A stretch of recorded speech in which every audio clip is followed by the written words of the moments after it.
Sabi ng apo ko, sinundo namin sa school. Pagkakita niya sa akin sa liwanag, sabi niya, "Oh my God, what happened to your hair, Lola?" I said, "It's white. It's nice." Yun, nagpahatid kasi ako sa kanila sa grocery. Nag-grocery ako ng gusto ko talagang kainin ng mga gulay. So, ayan ang mga pinamili ko sa Payless. Sa Payless ako bumili. Eto, susubukan ko tong turnip green na to. Kung anong luto nito. Basta, yan, all green, damo-damo. And then this Brussels sprout, which is so fresh. And I have this cucumber. I'm going to make cucumber salad. Talagang umano ako ng gulay. And then the melon dun. Melon dun. Ay, nako. Melon dun. Pero tinatamad ako magluto pa. And I have the mushroom. And natagalan kami sa paghahanap nitong coconut milk na to. Ayan. Dalawang coconut milk because this one, I'm going to make like gabi. I'm going to cook it with coconut milk. Ayan. So, ayan ang aking nabili.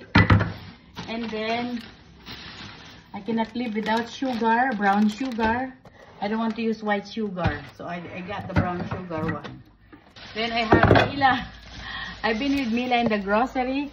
And she saw this one. Oh my God, she said, "This is from Cheesecake Factory. Get it, Lola, get it." Oh, so it's at $3.99. This is really so good. You just eat it with butter and it's good. And then, ano pa ba yung mga binili ko?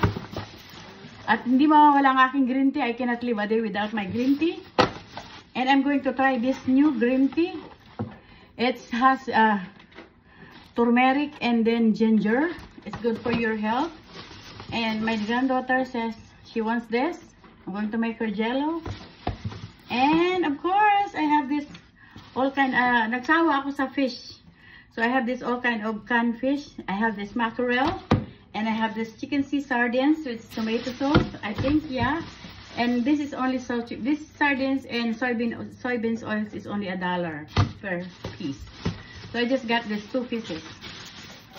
And that's all for today. Ang aking nabili ay nagkakahalagang tumataginting na. Ang aking expectation ay aabot ako ng $100. Hindi naman ako umabot ng $100 dito. Ito ay $42 lang. $42.com blah blah. So I'm going to eat my dinner now. Wala sila. Lumabas sila. Kumain sila ng dinner sa labas. Hindi ako sumama. Alam ko na naman ang pupuntahan yun. Yun na rin ang kakainin. Aming dog may kumakain na siya. So mag-uumpisa na akong magluto ng aking hapunan. So yan lang guys. Thank you for watching. Ang mamahal na mga bilihin ngayon. Kung ikukumpara mo yan sa Pilipinas ay parang 3,000 pesos. Ha? 3,000 pesos? Oh no.